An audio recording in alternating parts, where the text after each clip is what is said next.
right, everybody, and welcome to the Touch of Gaming podcast, episode number 130. The Touch of Gaming, of course, is your source for iOS game news and reviews. As always, I'm your host, Lloyd Hannison, and joining me this week, and ready to get on an airplane, and he don't know when he be back again, Jared Schultz.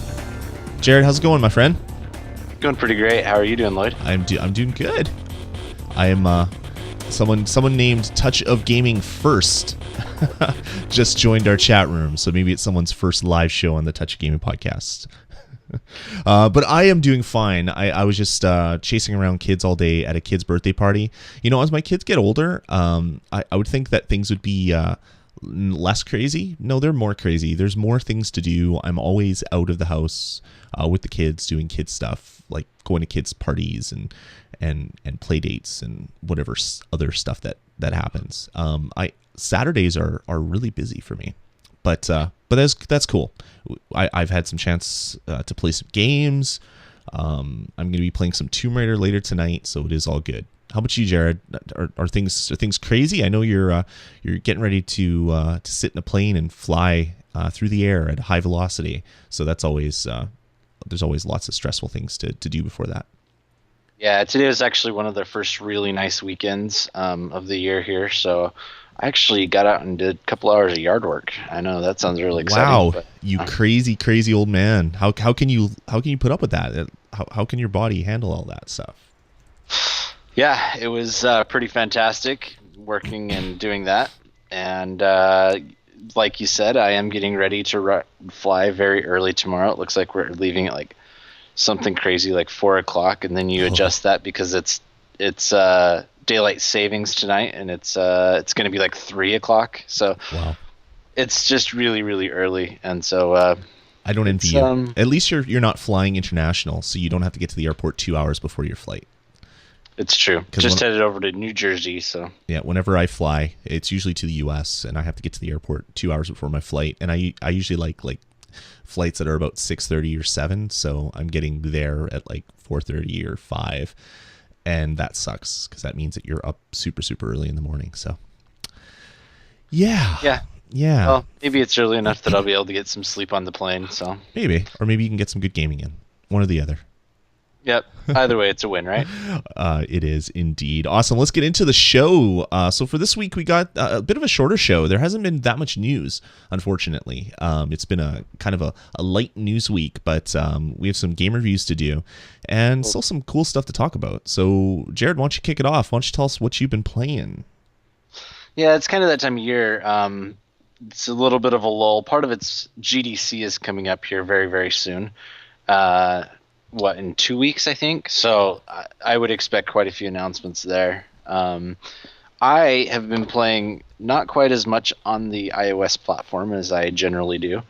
The game I've been playing the most I'll be reviewing today, so I'm not going to go into that. But I've been playing a little game called Kitten Sanctuary. I know, it sounds really awesome. It does sound awesome. It's a little like match 3 type game. And I actually kind of got it because I think that my wife would kind of dig it, and but I just kind of also like it a little bit. It's a fun one to pick up and play every once in a while. I hate to admit that. But basically each level you are freeing a separate kitten, and that kitten then goes into your sanctuary. And you protect the kittens, and you can get multiple sanctuaries, and you can buy toys for the kittens and make them happy. I've actually played this game. It didn't clue into my head right when you said that you're playing Kitten Sanctuary, but you talked about that. I'm like, damn, I played that game, and I got my wife into it as well, and she really loved it. She used to play a game called it was like Fishdom, which was kind of similar, except instead of making a kitten sanctuary, you made a aquarium. So she really liked this one as well. Yeah, I thought it was pretty funny, but it's actually not too bad. In terms of a match 3, you could do a lot worse on the App Store, and I picked it up on a free sale. And I also know I originally heard about it because it came out for the PC like years ago. So yeah, it's not a bad one. Then the other game that I've been playing a lot of is Ticket to Ride. I know that we've talked about this a long time ago, but Ticket to Ride has kind of made it a bit of a resurgence. I currently have 7 games actively going now.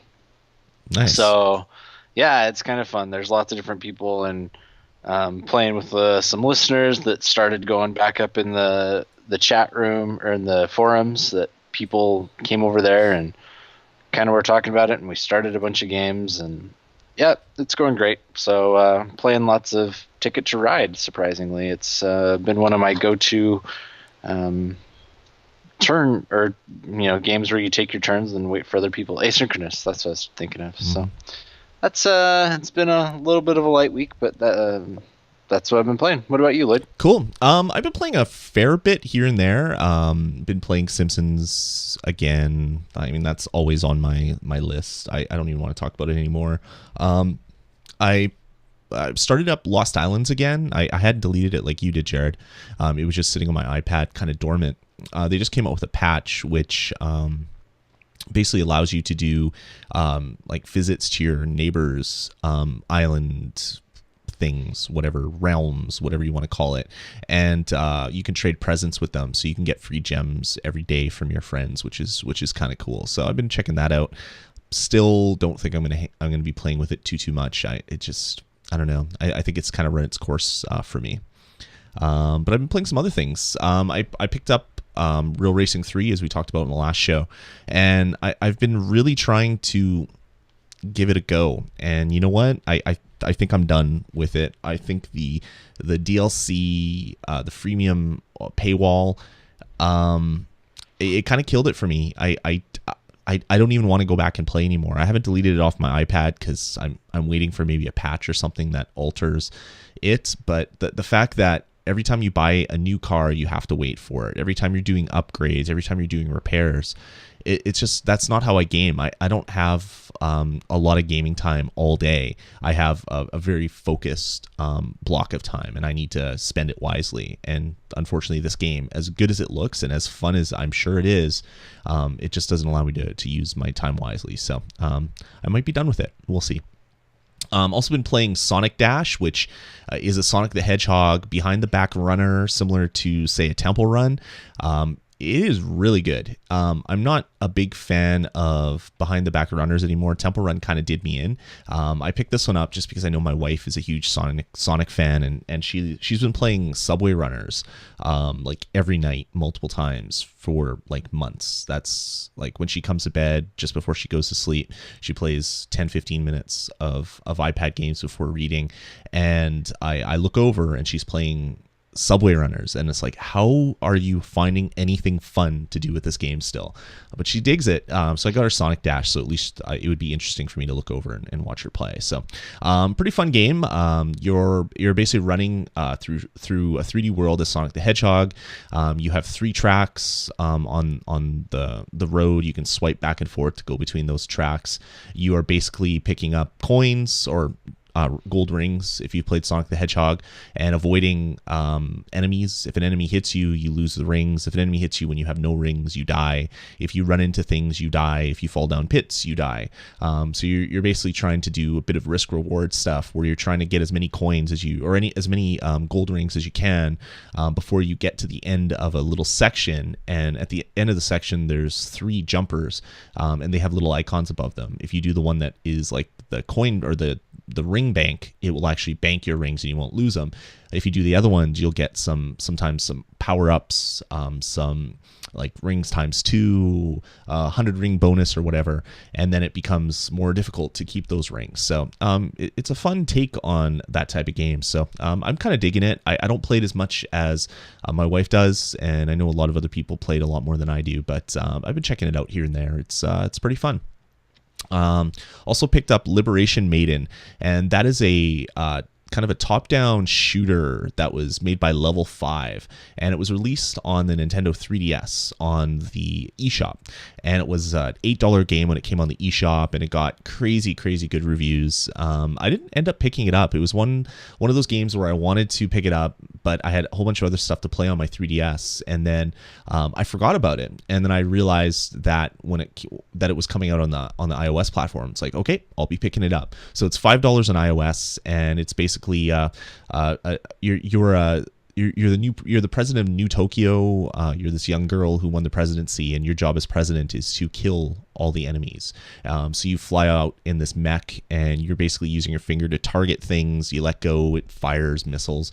Very much like it's basically like any mech game that you've played where you're flying through the air. So a lot of missile barrages and things like that. But really digging that game. I'm not anywhere close to through the game, so maybe I'll be doing a review of this one next week. But I've been having a lot of fun with it as well.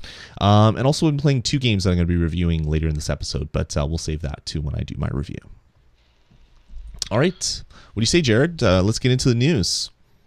Yeah. Notable releases. Why don't you tell us about all the notable games that have come out, Jared?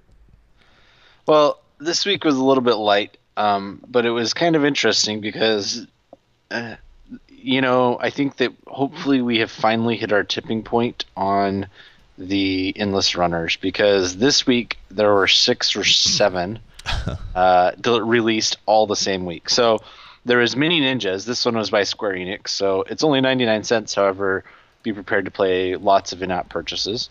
Temple Run Oz, which is Temple Run, but with the Oz skin laid on it. Sonic Dash, and then also what was that? The weirdest one, Knitted Deer. Yeah, which is a Forest Moon software one. Yeah, that one was hysterical. Just because that one I almost give a pass because it was so funny. Like it looks like an old knitted sweater. It really does, except it moves and bad guys pop on. So anyway, way too many endless runners. I remember, what was it, like a year or 2 ago, there was that insane number of physics puzzlers coming out every single week. Then it kind of reminds me of that. The desktop tower defense or whatever the tower defense era as well happened. There's been a lot of things like that where one game does really good, and then I guess it takes 6 to 8 months or 6 to 9 months for everybody to start development and polish off their game, and then it all just turns out that they all polish the game and get it ready for release at the exact same time, and then every single one hits the App Store at the same week. It's really bizarre. Insane. Yeah, and then there was even one by Uber, who is a big time console developer, and they brought out Outland Games, which is also an endless runner. So if you like endless runners, this is probably the best week ever for you. However, embarrassment of riches. Yeah, I am just done. I mean, yeah, I'm the same way. I looked at them all and I was like, I don't want to play any of these. Sounds like you picked up Sonic. I mean, it's really limited. Mm-hmm. The only other one that might be worth mentioning is Forsaken Media brought out their new one called Block Fortress, and it looks a little bit like Tower Defense and Minecraft. I might be picking that one up and checking it out because it seems to be doing pretty well. It looks really interesting. I've been toying around picking that one up, but I got a couple other games that I have to play first, so that one might have to wait. It got an editor's choice on iTunes, so it's got to be pretty darn good. Yeah. So cool. Anyway, if you want an endless runner, there's plenty of them out this week. And if you want anything else, it was pretty week. So yep. Hopefully it'll start getting better. Cool. Quick note to everybody out there. Angry Birds, the original Angry Birds and Angry Birds HD are available as free downloads on the App Store right now. They're the app of the week. So you've probably noticed that if you've opened up the iTunes App Store. But if you didn't, and you haven't already purchased the original Angry Birds or Angry Birds HD, you can download them now for free. And I think the reason why they are free, to be honest with you, is that it looks like they're now published by Rovio. It doesn't look like the original Angry Birds is a Chilingo game anymore. So maybe they had a couple year exclusivity, and once that ran out, they re-released the app as an actual Rovio application. So maybe they're just trying to get their download numbers back up and the amount of people playing with the real version, not the old Chilingo published version.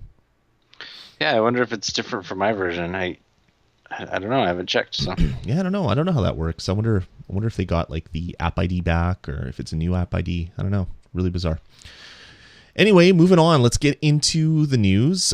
This week, we're going to be giving away a couple promo codes. So if you'd like to win a copy of a game that I'm going to be reviewing later in the episode, Cosmic Boy, simply go to vgpodcast.com, click on the link to get to Touch of Gaming 130, so the episode show notes, and leave a comment.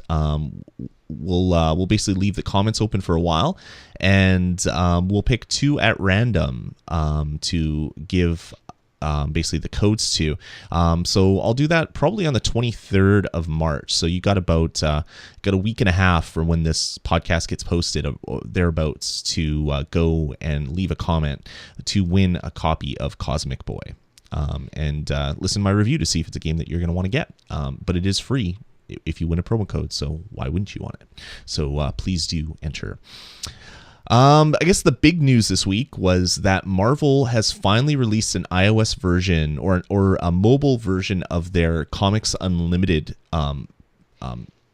package. It's been available online for a couple years now, where you could sign up for a Marvel Comics Unlimited. I think it's just called Marvel Unlimited now. I think they might have renamed it. And basically you pay either a monthly or a yearly fee, and you could read comics online. It started with like 5,000 comics, and now it's up to about 15,000 comics. It says 13,000 on their website, but in the press release they sent out, they said 15,000. So whatever, a couple thousand here or there, who cares? But basically this gives you access to comics that have been released like way back in the Golden Age, all the way up to comics that are about 6 months old or so. So you're not going to get latest and greatest. You're not going to be able to read the comic that just left newsstands, but you will be able to read a lot of franchise and read all the comics that exist in that franchise. So there's a lot of Iron Man, there's a lot of Hulk and Captain America and Spider-Man, like many Spider-Man series. So if you've ever wanted to go back and catch up on some of the stories, or even just start for the first time, you can do that. It's, I believe, $10 a month, or you can prepay for the full year for $60. You have to do that on Marvel's website, but now that since there's an iOS version that is both on the iPhone and iPad, you can read the comics on either your devices. Sign into your account once you've already signed up on Marvel's website, and read comics. This app expects for you to be online at all times, because if you want to read a comic that you're just browsing to, you need internet access, but it does allow you to save for offline reading. You can save 6 comics for offline reading. So if you want to go on a plane trip like Jared, and you want to read 6 comics, you can do that. I don't know about you, Jared, but I can blaze through 6 comics in about an hour when I'm reading and catching up. So that doesn't really give you too much offline access, but I guess it's better than nothing. They don't want you to download like 500 Spider-Man comics and then cancel your subscription, and they won't get any more money from you. So anyway, pretty cool. I've been using it for the last couple days since it came out. I'm really digging it. I'm going through some old series that I've wanted to read but never got around to. I'm reading through some newer stuff as well, like the Carnage miniseries and the new Venom comics. They have from issue 1 to issue 15, I believe, for Venom, which is a new one that's in stores right now. So I'm not up to date, but I'm reading a lot of stuff like that. Going back, going to read through some Iron Man and some Spider-Man as well. So very, very cool thing to have on your iPad if you are a comic fan. So check it out. Marvel Unlimited is now a free download on iOS, and then you can pay for a subscription to get access to 15,000 comics at any time that you want. Yeah, it looks like also if you want to check it out, it might be worth even looking at, because there's at least it says there are some comics in there that you can read, along with previewing some others. So that way you can even look at it and see if you're interested, and that's a cool way that they have it done. So yeah, it's very cool. And of course, the old Marvel app is still out there. Marvel Digital, I think it's Marvel Digital Mobile or something. I can't remember what the name of the app is, but it allows you to buy comics, digital copies of comics that just hit the newsstand. So if you want to read the latest and greatest Spider-Man, you can buy it for $3 and read it in that app as well. So they give you a couple options depending on what you want to do. So check it out if you're into comics. Yeah. Right, moving on. I guess the only other big news item was that the Squids developer, Squids is a franchise that we love here at the Touch of Gaming podcast. I know it was Jared's game of the year a couple of years in a row, and we just love the game. And their developer released a really cool, I guess, teaser video for a new game that they're working on called Combo Crew. And it's not Squids. It's not a physics puzzler based type action game like Squids was. It is a beat 'em up, like a side-scrolling beat 'em up, like Final Fight or I don't know, Knights of the Round and all those other games where you're basically walking side to side and beating people up. And it's all gesture based. So you can swipe on the screen, you can tap a guy, swipe on a guy, make multiple finger gestures on your iPad, and you'll do different things as well. Seems like a very huge departure from their last games, Jared. What are your thoughts on it? Yeah, it does look a lot different, but I'm interested. The art style looks kind of cool. Reminds me, for me, I kept thinking of like Double Dragon too. But yeah, it sounds like it's going to be a really cool game, and I'm interested to see what they're going to do because I'm obviously a huge fan of the developer. And one of the other interesting things they said is that there will be asynchronous gameplay. And here it says that like when I die, then you can go on and help and take over where I left off. Yeah. So that could be cool. We'll see how that works out. And then they also said that it will include a more traditional type of co-op. So, apparently they were showing it around to people at Mobile World Congress a couple weeks ago, and now, they're letting everyone post about it. So I'm excited about it. Should be good. Yeah, it should be good. I kind of like that asynchronous assistance thing that they kind of thrown in. They didn't really get too much into it, but it looks like it could be really interesting. So we'll have to see where it goes from there. Yep.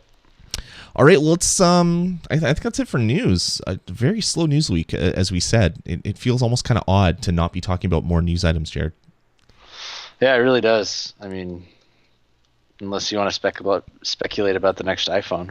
Oh, let's do that. No, let's not do that. All right, let's get into reviews. So I'm going to kick it off with a review, the first review of the show, for a game that I downloaded, hoping that it was something that it isn't. And it's a game called Infinity Space. It is 99 cents on the App Store. It has some weird translation issues. So obviously it wasn't whoever did the English translation is very poor at doing it. I guess there's some real strange language in this game. But it's a game called Infinity Space, and basically it's a it's kind of like an auto runner, except it's an auto flyer, but you're not automatically flying in one direction. You have some control over your trajectory. And it's basically you going to a spacecraft that you have in your backyard and flying up into space. And then similar to things like Jetpack Joyride or other such games where you have missions, they give you missions like collect X number of gems, or discover Jupiter, or reach 1,000 meters or 1,000 GMs, whatever GM is, a unit of measurement in this game. And that's it. That's what the game is about.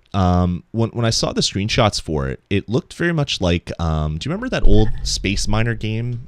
Did you ever play that, Jared? That one was great. Oh, what was that called? I can't remember what it was called, but it reminded me so much of that game, and I'm like, holy crap, insta-buy, gotta get it. But instead, this is a game where you're basically using a virtual joystick to fly off into space, collect gems, avoid asteroids and comets. And it was called Space Miner. That's what it was called? Yeah, so you totally got it. So I was right without even knowing it. That was really bizarre. So you're basically just flying through space, collecting items, avoiding stuff, and trying to get as far as possible. And then you can use the gems that you pick up to upgrade your craft so you can do different things. And that's it. The problem is it's not fun, and it's not really good at all. Even more so, or even more bizarrely, in the game, you go to the hangar to upgrade your vehicle, and you can upgrade speed, rotation, turbo, shield, and radar. Turbo and shield are kind of single-use items, or not single-use, but they're timed items. So you hit turbo, and then you get a certain boost of turbo, and then it has a cooldown or whatever. But the way the game works is you're flying in a direction, and your ship is pretty big in the middle of the screen. So if you hit turbo, you're flying towards the edge of the screen faster, you're making the screen basically move faster. Your point in space, and it doesn't actually pull away from your ship at all. So you're going faster, meaning that things that are flying onto the screen to blow you up actually come faster, and it makes it almost impossible to avoid them. So these bonuses that are supposed to help you out actually don't help you out. They kind of kill you. Really bizarre. There's a whole bunch of in-app purchase stuff to buy items that can let you revive. There's skins that you can buy or unlock. I mean, it looks cool, but the game itself is just, I don't quite get it. I don't understand how this is fun to anybody. It's not enjoyable to me. I mean, I played it for a good half hour yesterday, a good 45 minutes, and I completed a bunch of missions. I upgraded my craft as much as I could possibly, and at the end of the day, I was just like, this game is not enjoyable. It's not a game. It's a pastime. It's like that Final Fantasy game that I reviewed a few episodes ago, where you're active time battle, where you're just touching things and you're just swiping on the screen. This is similar, except you're just flying and you're avoiding gravitational pulls and avoiding asteroids and comets and things like that. So anyway, that's Infinity Space. Every once in a while on the show, we do a do not buy this game, a public service announcement, and that is essentially what this review is. I'm giving this game a 1 out of 5. Even though it's $1, I don't see much of a redeeming quality for this game. If we gave zeros on the show, I would probably give it a 0. But yeah, I don't like Infinity Space. Hopefully none of you were tricked into buying it thinking it was Space Miner, because Space Miner, it is not. It is a weird game. They're trying to invent a new genre, I guess, but for me it just didn't work. So check it out and don't buy it. Infinity Space, 1 out of 5 on the show. It's kind of hard because you're like pre-programmed to say check it out, and then you're like, wait, no. Exactly. You can check it out as long as you don't pay money for it. Yikes. Yeah, so yeah, it's always tough when you find that. Man, why hasn't anyone found, maybe Space Miner wasn't like a big commercial success or something, because it seems like there haven't been very many people trying to copy that yet. That game was so much fun. I spent so much time on that game. Yeah, it was great. Oh, I want to actually download it and play it again just to get the sour taste out of my mouth from Infinity Space. Well, I'm going to move on to my review, and it is for a rather large game called Might and Magic Clash of Heroes. So there are a couple of drawbacks to this game. However, the game is incredibly good. It is a match 3 type game. You have different units that you play through, and you start off and you play with the elves, and you level up your leader with the elves up to level, well, you can only go up to level 10, and then you level up all your units that you're using, and they can all go up to level 5. And as you level them by beating bad guys and fighting battles, they get stronger. So what happens is you have a board and you have to make it match 3 or match 3 types of the same color of unit. And so, you'll go ahead and match 3, and then they'll start charging, and maybe they'll take 2 turns to charge or 3 turns to charge depending on what they are. And then when they start charging, maybe they have 4 power, and then by the end they'll have 8. So they slowly grow over time until they finally release their power. And then what will happen is they will go ahead and charge into the enemy's line, which their board is directly opposite of yours, and they will kill the units that are in front of them. If they get through all the units, you then start attacking the other commander, and the other commander has so much life as well as you do, and the key is that you want to put them to 0 life and keep your life alive. It's pretty standard stuff. Then they start throwing in super units, and so maybe you'll have like a knight, and then you'll have to put 2 of the same color little units behind him, and then he'll start charging, and he will hit much stronger, like 20s type damage, and you level them up and they get even stronger. So that kind of complicates the strategy a little more. Additionally, if you get three in a line horizontally, they will turn into a wall, and every different race's wall is different. So, like the elf wall, they're like little vines, and the vines grow and get stronger. So if they don't get attacked for a while, then those walls will get stronger and stronger. So every single type of wall is different, and they all have a special ability. And then finally, they have the like Uber unit. I don't know what it is, but it takes up 4 squares. So it takes up 2 of your rows as well as 2 vertically, and you have to put 4 units behind it.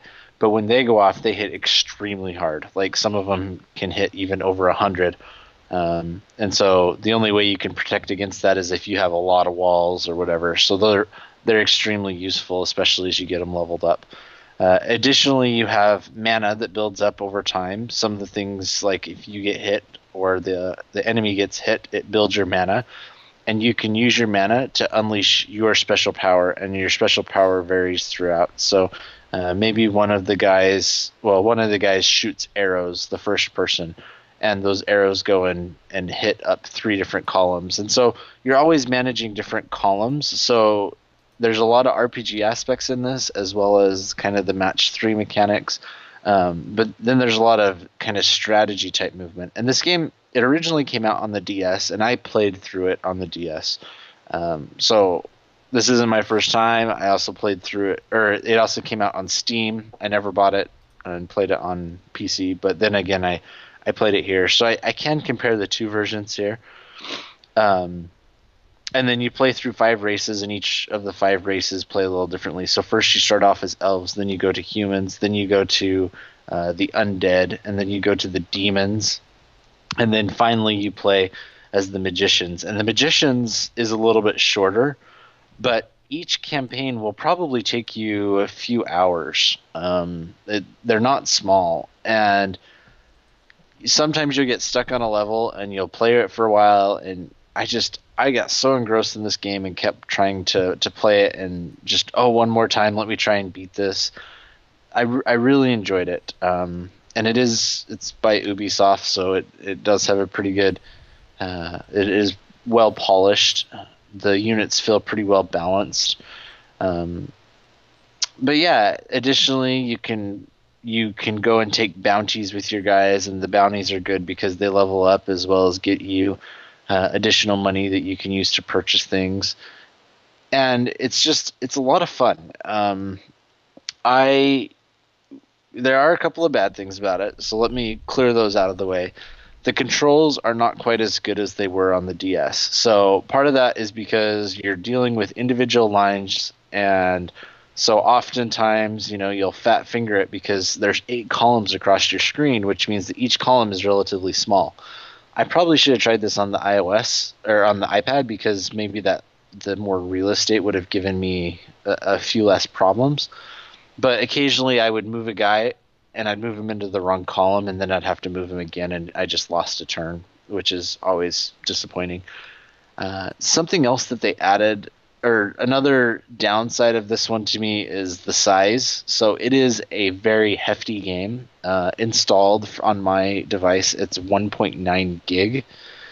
Been trying to figure out why, because there's not like a ton of voice acting. There are a few sections that are voice acted. I think part of it is that they try to do animations at all times. Like, each of your characters will be moving while you're doing, or whatever they're doing, even if you're not touching it. But because of that, that's a little annoying. So, if you're constrained on space or almost running out, you'll probably have to go do a clean out before you can touch this. But it is a $50 or a $5 game. It's very well constructed, and then the most interesting thing is something is both a good and a bad. One of the things I've just discovered is that it has asynchronous play, which is really cool. This means that you can go and you can invite your friends to play, and when you do, you get a pick from all your unlocked commanders, and then you get to pick which units you're using. and they all come out at the highest level, so it's not like it's unfair with, if you haven't trained all the way up and someone else has. And you take your turn and they take their turn, and it sends you a push notification. The one bad thing I found about this is I'm currently about 5 turns into a game, not very far, and for some reason, if I go in there, it shows me 2 of the opponent's turns, but it doesn't show the third one because you have 3 moves each turn, and yet it says it's my turn. And so I don't know if it's a bug in the game or what, but it's not showing me that last little bit. So I haven't actually successfully played an entire game yet. I just want to put that out there. But even without that, it is a very, very good game. And I would imagine that it will end up coming. And even with those flaws, I'm still saying that this game is one that I would say is, for most people, it's a must-have. It is a $5 game, but you will get a lot of playtime out of this. It's one of those ones that is definitely worth it. And if you think about it, it was $30 as a DS cartridge, so you're still getting a good deal even at $5. And it is even a little better because of that multiplayer aspect, as well as I think they have extra commanders in there that were not around, because you can actually be the bad bosses, though you have to pay for those with in-app purchase. So it's a really good game. I really highly recommend that you go out and pick up Might and Magic Clash of Heroes. And if you want to invite me to a game, feel free. I will try and get through that. And if I am still having problems, I'll definitely report back and tell everyone that's definitely a downside. So, but so far, I really am expecting that it'll work and that it's a really fun game, and $5. Yeah. Have you tried it at all, Lloyd? No, I have not. It's a game that I keep meaning to pick up, but I have not picked it up as of yet. Yeah, you'll have to go clear up a whole lot of space for it. Almost as much as you did for Real Racing, right? Well, I could fill it when I delete Real Racing off my iPad, so maybe that's not such a bad thing. Awesome. Fill it with something else good. So yeah, I would highly recommend it. Cool. All right, moving on for the last review of the show. I'm going to review a little title called Cosmic Boy. So let me fire it up on my iPhone. So,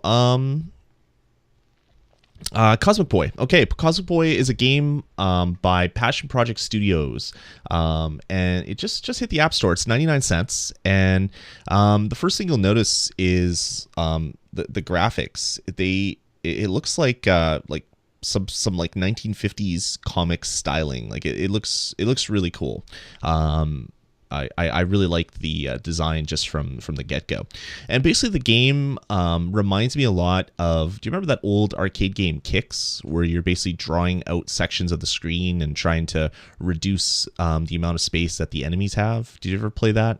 I played it a ton on my Game Boy, like original fat Game Boy. That was Right. the 2 games that we had first were F1 Racing and Kicks. And my brother had F1 Racing and I had Kicks, and we would swap, but we played a ton of it. Yeah, so this game is essentially like Kicks, but it's Kicks in a world where you're basically getting 3 stars on individual levels. So basically, when you start the level, your dude is on the bottom of the screen, and a certain number of enemies are bouncing around, and then you just swipe to move your character. And as your character moves, he leaves a little line behind him.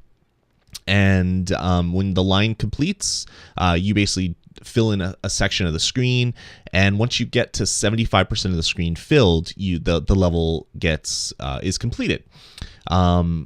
And as you go through the game, there's different worlds, different enemies, different amounts of stuff that you're going to have to complete. And they just get progressively harder. One difference from Kicks is when you were drawing your line with Kicks, if the enemy touched your thing, you were dead instantly. Since you are a Cosmic Boy, you have a life bar. So you're able to actually sustain a few hits before you die. And there's power-ups and other stuff as well, but it's kind of a nice little change on the mechanic. The one thing that I didn't really understand when I first started playing the game is at the end of the level, you get 75% or 80 or 83 or whatever, depending on how good you were at filling in the space. And I would get 3 stars, and I'd get it like every single time. And I was just like, well, are they just there for decoration? And then when I got near the end of World 1 and into World 2 and World 3, it becomes really difficult to get the 3 stars. They don't give you kind of like any sort of criteria for what the 3 stars are. And as best as I could figure it out, it's a combination between the speed that you do it, the amount of life that you have left at the end of the level, and the percentage that you finish the level at. So you have to try to do better. So if you got 2 stars, you got a silver, you're going to have to do it better somehow. If there's any, like, if I have any complaint about this game, that's probably my biggest one, is that there really is no feedback to what the criteria is. Like, is it a like percentage? Is it this? Is it that? If that was explained a little bit more, I would be a lot more happy on that as well. And yeah, that's essentially the game. As you get from one world to the other, you unlock different enemies. So you start off with just these green blobs, and then you get little rockets that go around the outside. Then you get little other stuff gets appear, like there's laser or guys that shoot lasers at you and stuff like that. And it gets progressively harder. Obviously, that means it gets progressively harder to get your 3 stars, and it encourages some replayability to go back and replay all the levels. So Cosmic Boy, it's a very simple game, not the most complex game that you've ever seen. It doesn't do some things which I'd like to see. The game itself is only for iPhone. You can play it in 2x mode on your iPad, but it's not a universal app, which is in this day and age is kind of a fail. When I download a game, I like playing it on both my devices. It would be nice if that was something that they could add to it. If they had the criteria, would be really nice. There's no sort of leaderboards or achievements that I can find. So a lot of stuff that most games would have, especially when you're doing the 3-star thing, it would be nice if you'd be able to see what your friends on Game Center have gotten on the levels. So I don't know. It seems like maybe this development house, I think this is the first game that they've released on the App Store, so maybe they're just sort of finding their ground and trying to build a name for themselves. And I really like their first attempt. Cosmic Boy, I've been playing it a lot. It's kind of been my pick up and play game for the last week or so, since I got it. They provided me with a promo code for the game, and I've been playing it. If they could fix some things, like give you a bit more notification on what the criteria is for getting the stars, Game Center support would be awesome. If I could get achievements, Quacko, you know I love achievements. Oh yeah, I know you love them. That and a universal app, I would have nothing bad to say about the game. As it is right now, I'm giving it a 3 out of 5. I'd give it a 3.5 if we did half scores, because it isn't quite a 4, but it's not quite a 3. But I'm going to give it a 3 out of 5, and maybe revisit it down the road if the developer does add some patches to it. I've been having a lot of fun with it. The art style and everything is really cool. So if you're into games, if you remember playing Kicks at the arcade, this is a kind of a nice little play on that kind of line drawing game, and is a lot of fun to play. And also, as I said earlier at the news, if you'd like to win a free copy of this game, I'll be giving away 2 promo codes to people that comment on this blog post. So definitely head on over to touchofgaming.com after you listen to the show and place a comment, any old comment, on the Touch of Gaming episode 130 link, and you'll be entered in to the draw. You're going to have to sign up for the forums to do that. You can do it either through your Facebook login, your Twitter login, or you can sign up for an account yourself, just because we want to keep spammers out from doing that stuff. And when I make the draw, I'll contact the 2 winners, and you'll get yourself a free copy of Cosmic Boy. So Cosmic Boy, 99 cents on the App Store. Really cool little line drawing game. Needs a little bit of work to get up there. I don't know, with some level of polish that a lot of other games have, but it's a good start for what could become a really awesome little title that everybody will want to play. So do check it out, Cosmic Boy, 99 cents on the App Store. Perfect. All right, Jared, that's going to about do it for the show. You got to go to bed now because you have to be up at like 2 in the morning. So we should end the show as quickly as we possibly can. Yeah, so I can actually get some sleep. You have a young child. You're not going to get any sleep. Don't fool yourself. Oh yeah, that's true too. All right. Well, guys, thanks for tuning in and joining us for yet another episode of the Touch Gaming Podcast. We'd love to hear from you guys. Head on over to vgpodcast.com, click contact us at the top of the page. To email us directly at vgpodcast@gmail.com or call our voicemail line, which is area code 505 VG You can follow myself on Twitter. I'm at Dasme. Dasme is my name. Jared is the Quacko on Twitter, or you can join our forums and get out there and chat with a lot of us there. There's a lot of people out there that are coming into the forums a few times and then staying away for a few days. I'd love to see the activity a little bit more because the people that are hanging around are a lot of fun to chat with. So if you like talking games, not just iOS, about any sort of games, the VG Podcast forums are a nice little fun place to hang out at. So please do join us. All right, Jared, thanks for oh, sorry, you were going to say something. I was just gonna say, yeah, it seems like there's a little community going there that is pretty, more mature opinions and thoughtful ideas, and I really am digging the way forums are going. It seems like they've really picked up recently. So yeah, it's been good, and the thing I like about it is a lot of the people on the forums end up playing together. So they start Game Center games with each other. They meet on Xbox Live. They meet on the PlayStation Network. So it's becoming a place for people to find other like-minded gamers to game with, which is I don't know, a really cool thing. I'm glad that's kind of starting up as well. Yeah. All right, Jared. So I'm going to let you go. And have a safe trip, man. All right. We'll talk to you next week. Not that you're taking off right after doing the show, but in the morning, or bright and early in the morning, when I'm still going to be sleeping, you're going to be waking up, Jared. So I'm going to be in bed, lounging, all comfortable in my nice soft bed, and you'll be fighting traffic to get to the airport and sitting on a cramped plane to fly to New Jersey. So hopefully yeah, that's the terrible part. I'll be going like before you wake up, and you are 2 hours ahead of me. Yeah, exactly. That's awesome. Well. I mean, that's what terrible. You do for work, right? Exactly. All right, guys. Thanks for staying subscribed and tuning into yet another Touch Gaming podcast. We will have another show for you next week. So take care, guys, and we'll talk to you soon. Later.